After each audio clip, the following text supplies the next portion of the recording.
Are you a fan? Are you a fan of pro wrestling, comedy, and combat sports? Then we have the podcast for you because we cover that and much, much more. Do you like to debate with your friends? Do we have the perfect segment for you? It's the 531, where we take any given subject, break it down to a top 5. From there, we debate it down to 3, and then into that number 1 spot. If you want to get a hold of us, find us on our social medias. Search Working Fans Podcast on any major social media platform. And if you want to find the podcast, search for us on any major podcast platform, as well as YouTube. Working Fans Podcast. We put in the work so you don't have to.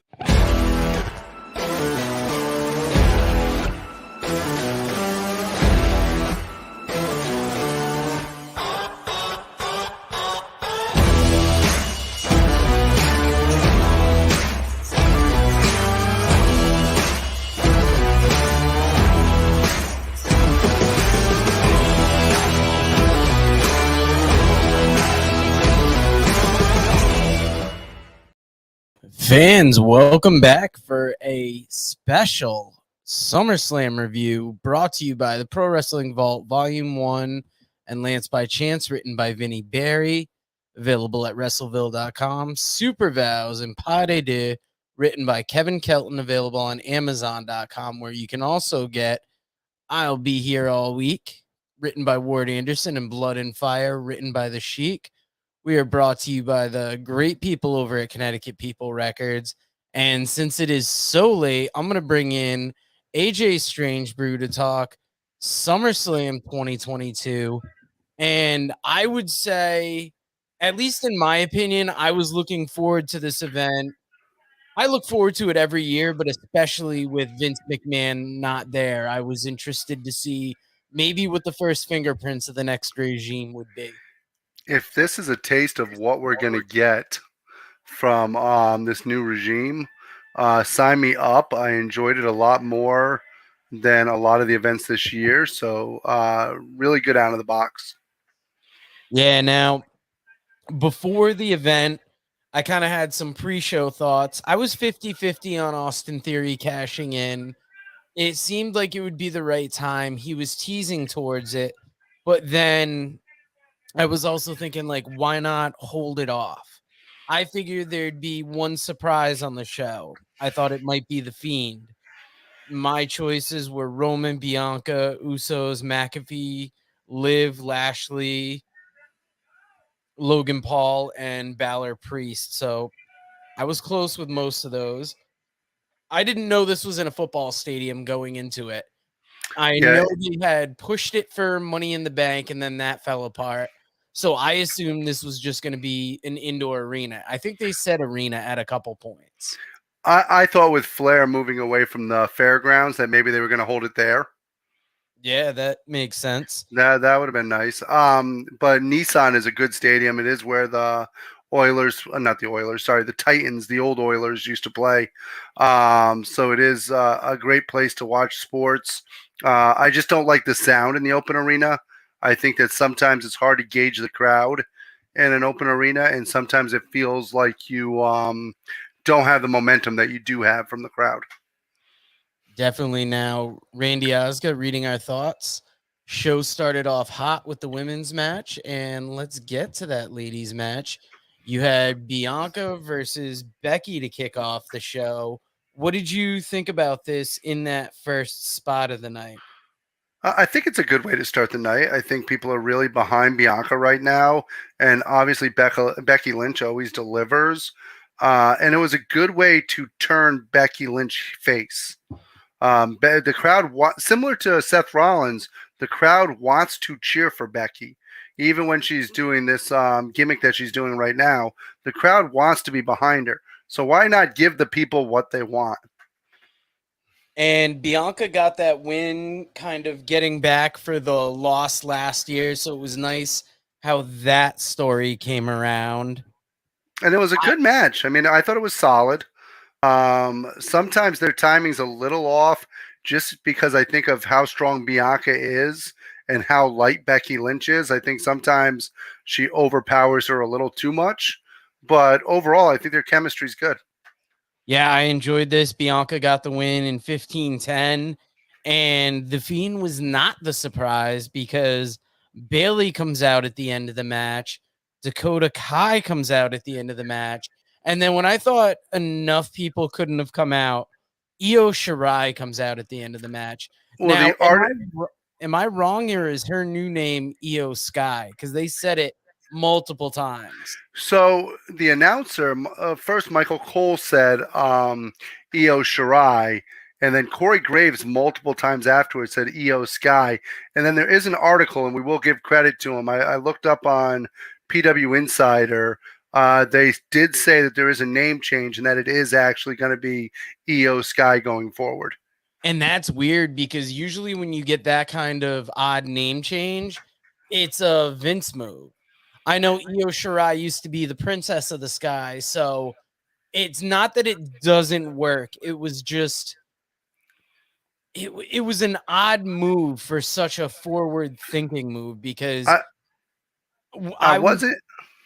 Well, Sorry, my bad. They I think that it's something that they like to do. I think it's a kind of a little homage to her nickname and putting it together. And I just think that they believe that with WWE's audience being more children, that it might be easier for them to say Io Sky than it is to say Io Shirai. Yeah, and just because Vince is gone doesn't mean that the philosophies he implanted aren't there anymore. And True. I mean, I wrote, would Bianca have won if Vince was still there? And in the same vein, would this faction have come out and would he have put 3 women together had Vince still been there? Well, if you think about it, these are all people that Triple H was very much behind when he was running NXT. He was a big fan of Dakota Kai, who, by the way, was let go by Vince. That was the next question I had for you. Yeah, I mean, Dakota Kai was literally let go to a point where Corey Graves pointed out, I didn't think she had a contract here. He literally points out the fact that she was let go.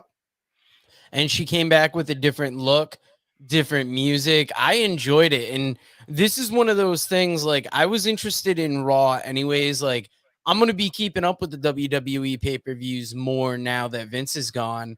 But now, like, I'm even going to watch Raw and SmackDown more because, like, look at this angle coming out of this. This is interesting. This is something that can hook you for TV. If this is a taste of what's coming, I'm going to be sitting myself on the couch each week next to Aunt Randy Oscar to make sure I check out Raw. Now, next match up on the card was one that got a lot of press when Logan Paul signed. Logan Paul versus The Miz. And the first question I have for you is, how long has Ciampa been with The Miz? Because that caught me off guard. He's not. So this has been a weird storyline because whoever The Miz has been wrestling, basically Ciampa's been attacking, but only for like the last 2 weeks has he actually come out with The Miz arm in arm. Before that, he was just kind of randomly attacking people that The Miz was wrestling. He did it to AJ Styles, did it to different wrestlers, hence AJ Styles coming out and actually saving Paul and getting rid of Ciampa. But yeah, it's a weird pairing. And this match, once again, Logan Paul looking really good in the ring. Yeah. And it's one of those signings where this is probably one of the few signings where it's good that they went to somebody outside of wrestling. It's not too often that they do it that I'm like, oh, that's a good idea. But between his WrestleMania match and this match, Logan Paul looks great for a WWE superstar. He looks like a WWE superstar. So far, he's performing like a WWE superstar. And he's got something ahead of time that a lot of superstars don't have when they come in. He's got a large fan base already. So I think it's a great signing. Yeah, now Logan Paul gets the win in 14 minutes and 15 seconds. This was followed by a Brock Lesnar hype video and then a Maximum Male Models video, which I couldn't tell if this was a promo spot for the male models, if it was a commercial for the water. It was good to see Max Dupree back, but that was about the only thing. This feels like a Vince gimmick, but I enjoy that they're not doing the Vince thing and just cutting off these old storylines. They're continuing on with it. They're correcting course. Do you feel comfortable watching this? Because I'm guessing not. I've never seen first of all, a Nestle Pure Life water commercial. So that's a first. But secondly, this was something. Yeah, Oh and my water is gosh. not something you have to advertise. Like, Yeah, if you need it, you'll find it. Yeah, especially two dudes just put. And don't get me wrong, I know there's a market for it. I'm sure I'm not knocking anybody who enjoyed it, but I don't turn into a wrestling event to see dudes pouring waters all over themselves. No, it definitely seemed like a TV spot. And Randy Oscar bringing up a good question. Can we get Logan Paul versus Pat McAfee sometime down the road? That would be a great match because those are the two newest people, along with Bad Bunny, that have stepped in the ring and have looked as good as they have. And once again, both of them have tremendous followings on social media. So you're talking about people would want to see this. So, hey, good job of booking there, Randy. Glad to see you're working for the new WWE. Now, this was followed by a Roman Reigns hype video, which was followed by Lashley versus Theory. And this was a good enough match, but I wrote it kind of blended in. It kind of hit one of those low spots where, I mean, it was a short match. Lashley won in 4 minutes, 42 seconds. And I thought Theory was more likely to cash in after such a short loss. Now, I do have to tell you, with this crowd, because of the football stadium, you couldn't tell how over some people were. Bobby Lashley had no problem with the crowd showing how over he was.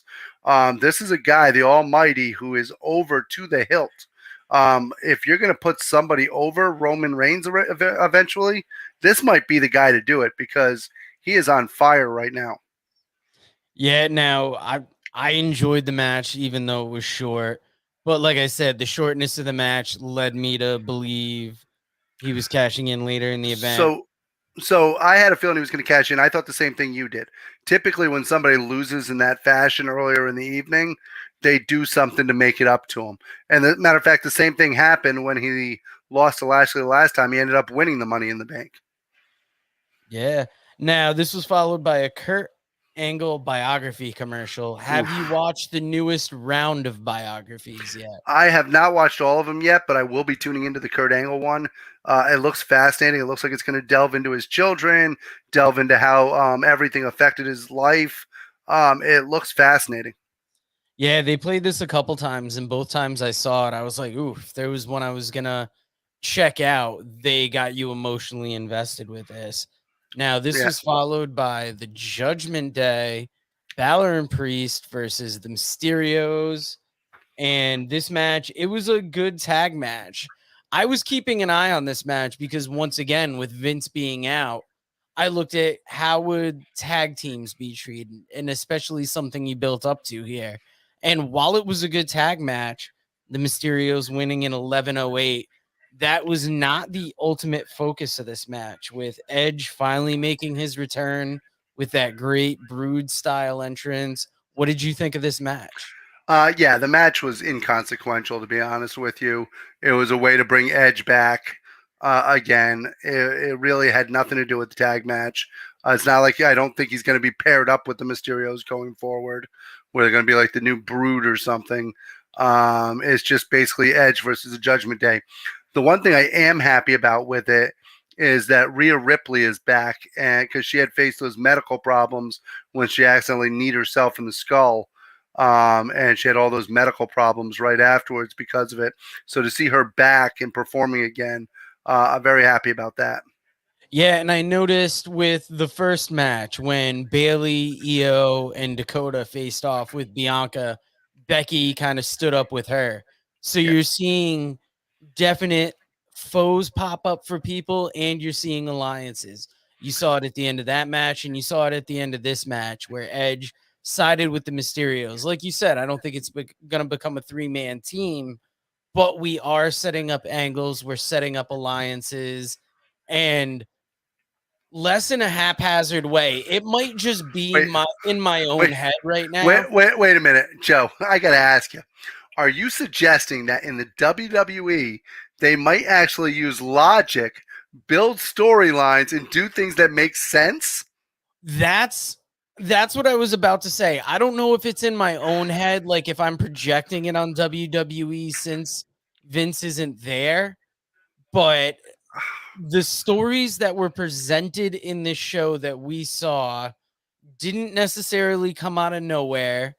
I mean, you are seeing new facets of storytelling, and it's going to come slowly. It's not going to be overnight, but I'm enjoying what they're doing so far. I got to tell you, you've got 10-year-old AJ Strangebrew, and he's sitting here, and he's thinking back to a time called the 80s, this magical time in wrestling. And I'm thinking back to when storylines made sense for the last time in the WWE, and I'm getting a little teary-eyed because it hasn't happened in the last 30 years. No, and we talked about this. Randy with a good question. Do we get trios titles in WWE? Yeah, you have a trios of titles. You have the Intercontinental title, the World title, and you have the U.S. title. There's 3 titles for you. My first instinct is to say no, we don't. But think about it this way. If AEW is introducing trios titles, Triple H is a little more inclined to compete. Down the road, I don't think it's out of the question. Maybe introduce it in NXT. They will pop up somewhere. They'll try to make it sound like it's something original they're doing. It won't be trios titles. They'll be like, we've got triple titles. That's true. Yeah. This match was followed by a Kevin Owens hype video, which me and my brother both got excited for because he hasn't been on TV in a while. And I'm hoping that with Vince gone, maybe this is Triple H's time to create a storyline out of that. Like, push him somehow. I'm excited to see what he does. Triple H has always been a proponent of Kevin Owens, or Kevin Steen, if you prefer. He's always been a fan. He has always been somebody who's driven for him. I loved what he did with him when he was in NXT. Hopefully we'll get more of that Kevin Owens and a little less of the Kevin Owens show. But I love it. Yes. Now, this was followed by a match that going into it, I mean, I watched Smackdown last night and I was annoyed with Corbin's tactics for annoying McAfee. But when they get down to the storyline of these guys were teammates and you see 2 football players that made their way to the WWE, and these guys, I wouldn't give them a WrestleMania level match.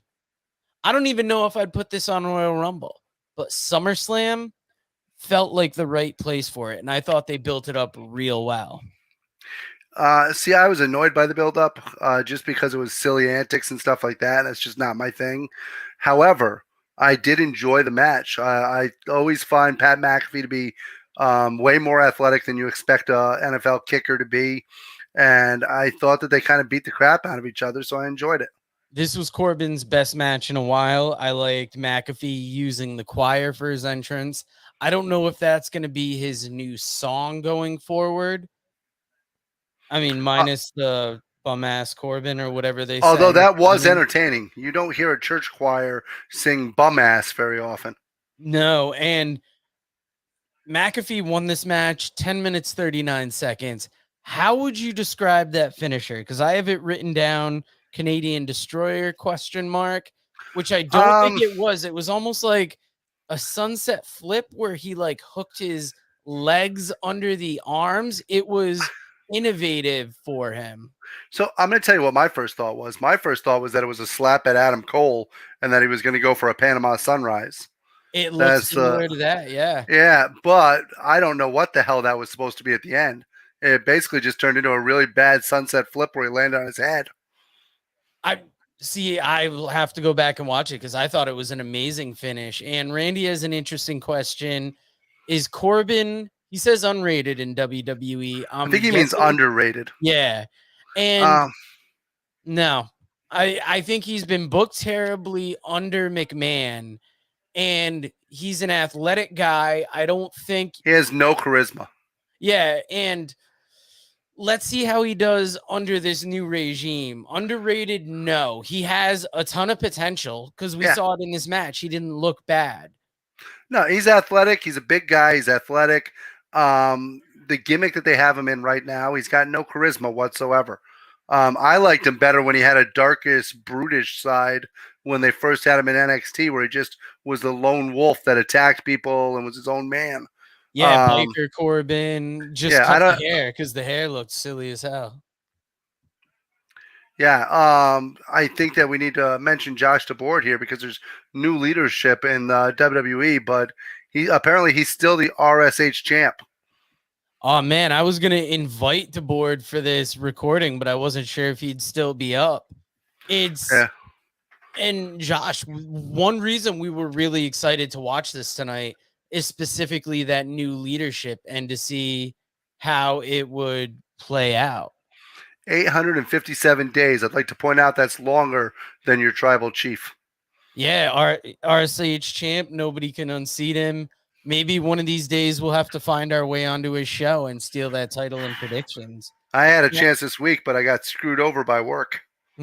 Same here. I was hoping to make it on a break, but it got busy just in the worst amount of time. Now, this match was followed by a SmackDown recap video highlighting that Drew is going on to Clash at the Castle. Yeah, thank God they had that spot where they interviewed him too, because in the middle of a pay-per-view. That was a weird follow-up. Drew came out and did a live promo hyping the main event and making light of another rematch, which I thought was good. We've seen that, rematch plenty of times. So it was funny to see Drew kind of pick at it and kind of laugh at it a little bit. I don't mind Drew McIntyre. I think he's got the short end of the stick. I don't think he's getting the push considering what he did during the pandemic and stuff of that nature. However, because of the way that they've booked him lately, I don't see any chance in hell of him taking the belt. Yeah, now Randy Osga asking the important questions. Do you think commentary is a little different now? They seem to be more open. I've been listening to it. They seem to say things differently. I'm sure, if anything, they're just a lot more relaxed. Because when you work in that system and you do things a certain way, even if that guy's not yelling in your ear, I'm sure you have the same tendencies. But I think that commentary is coming around.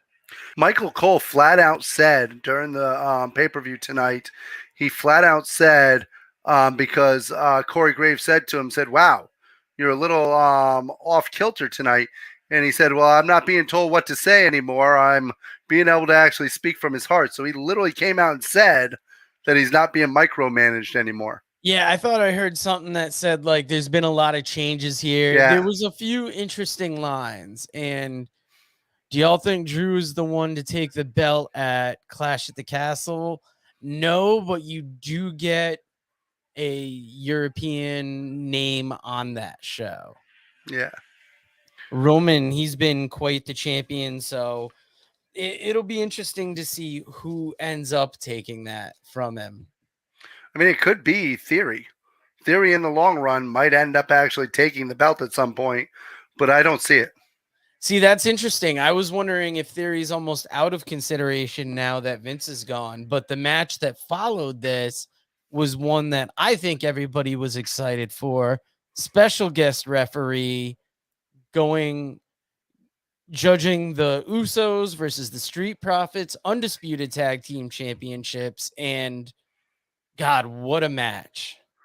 These two teams delivered again. It's hard not to say that the Usos are the best tag team in the WWE. They're clearly not the best tag team in the world, Michael Cole, because that's FTR. However, the Usos are, in my opinion, by far the best tag team in the WWE currently. And that's one thing I wanted to ask you. Street Profits, and Usos. Is this WWE's version of FTR and the Briscoes? Or Oh, could they absolutely. put a better tag match together? I don't think you can put a better tag match together. The Street Profits are incredibly talented also. Both of them can move. They're both giants. They're both larger than they look. And now you've got freaking Montez Ford, who's put on the size. He's a champion just waiting to happen. Do you think at the end of this they are setting up to break them up? Because you had a little shock disbelief of the Street Profits in the ring. I would actually rather them not break him up. I would rather them just give him an edge, get rid of all that silly party crap, and have them just come out and whoop people's asses. Yeah, I love their gear tonight. The Tennessee Titans inspired gear, really just playing to the crowd. Like, I thought it was an incredible match, and it was another one that gave me hope for the future of tag team wrestling in WWE. Randy Osga asking the hard questions. Who's the team to take down the Usos? I don't think anybody takes down the Usos right now. I think they're going to have those belts for a while, just like Roman is. I mean, I like some of the teams. I like the fact that the Viking Raiders are back to being ass kickers and aren't doing the silly shit anymore.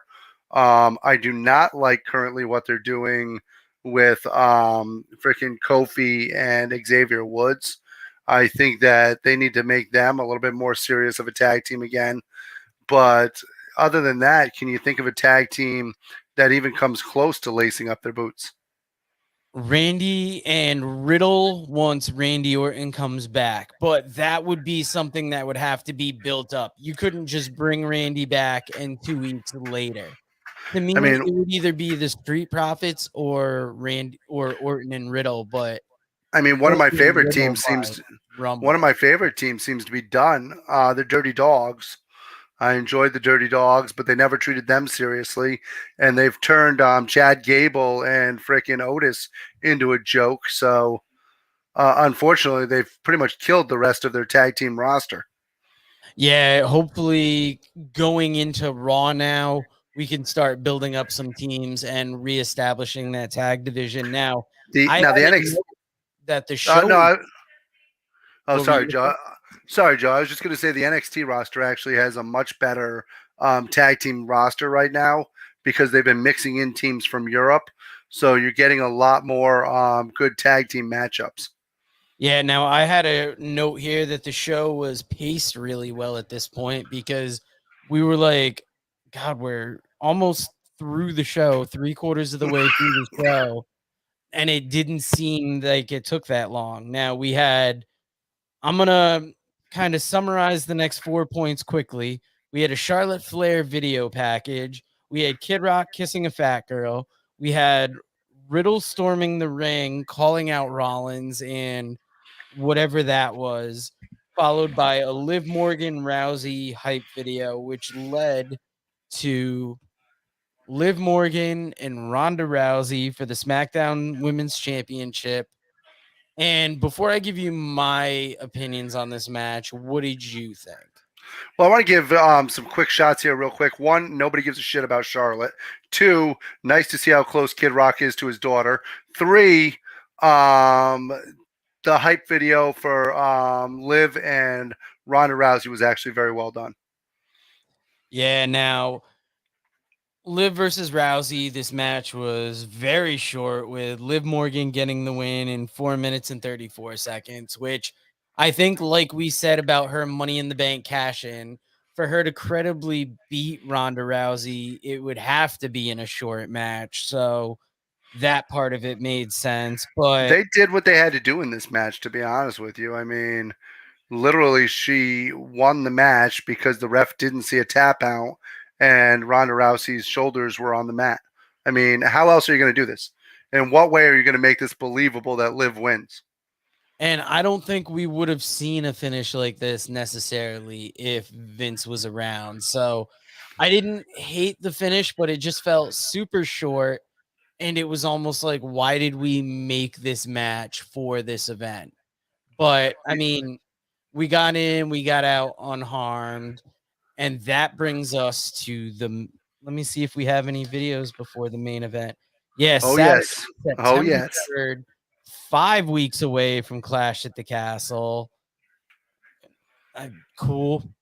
We had Kane in ring, who announced 48,449 and got out of there just before the crowd could audibly boo him.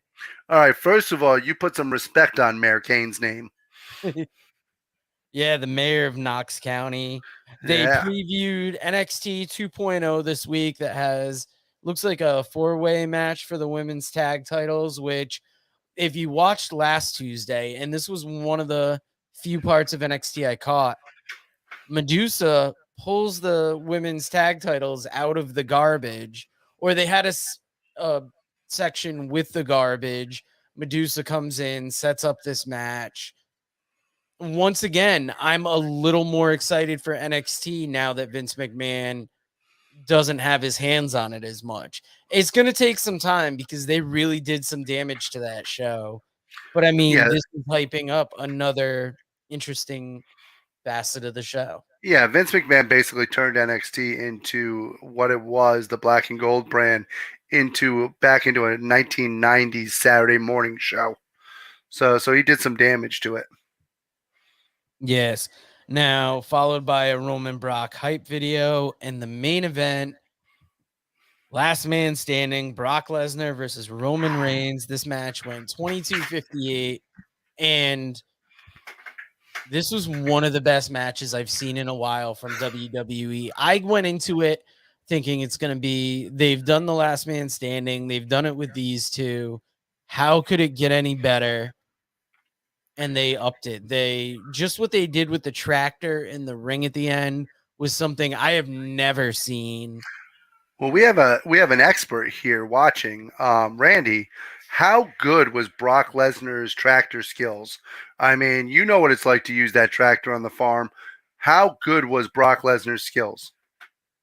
I think at one point you can question when he put the tractor in the ring, because it's like he had it sitting there the whole time, then had to get into it to back it up. There was a couple times where he went back and forth to the tractor that felt like one time too many. Yeah. But other than that, amazing brawl. He drove the tractor to the ring. He introduced himself. Brock has been doing a lot more speaking in this comeback, and he has been standing out. Randy Osgood, given that professional opinion, he does have skills. So to me, Brock's has had such a great personality. You wonder if he's had this the whole time. Was this just something that they just were keeping away from us, or is this something that literally he just developed? Because he's been fantastic. He's hilarious. I think he's developed it over the years because he learned under Cornette. He learned under Heyman. Probably for a while he didn't feel comfortable talking.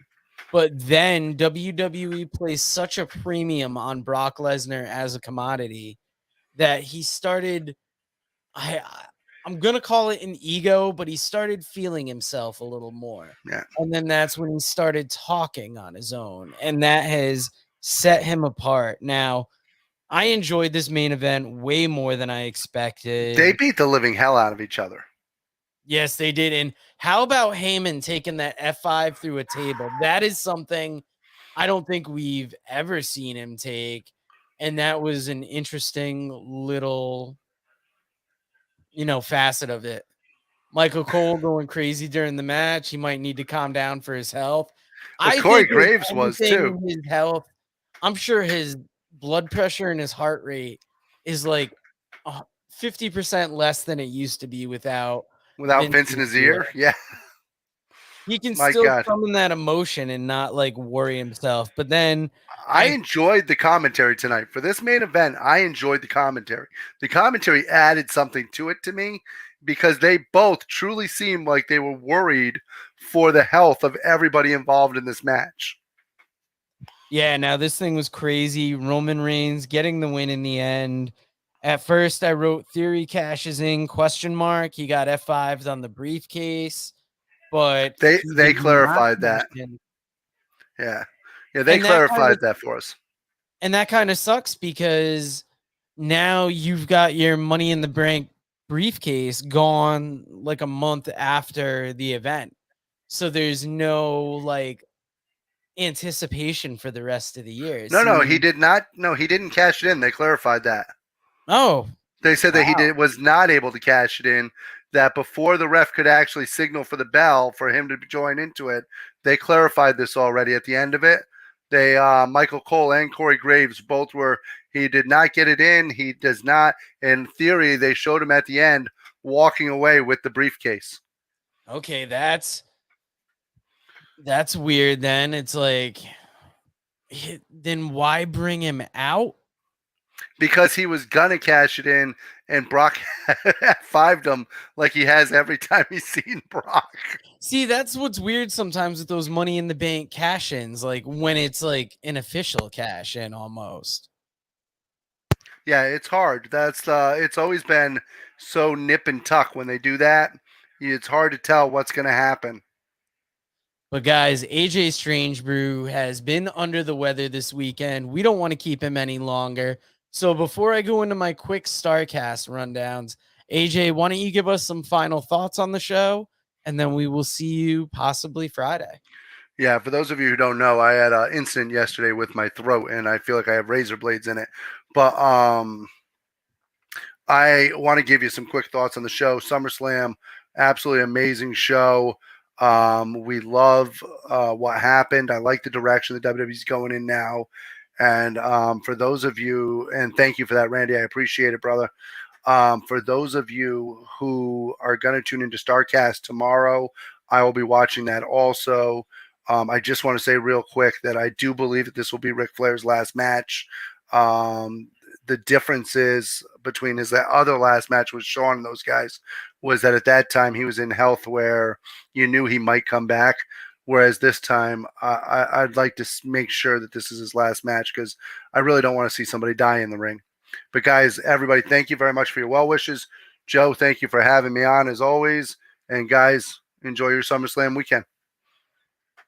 All right, guys, that was AJ Strangebrew sitting in with producer Joe to talk SummerSlam. And now we are going to get into Starrcast V, the latest installment of this popular podcast festival that used to pop up around WWE. And this is the first time used to pop up around AEW. This is the first time they're popping up around WWE.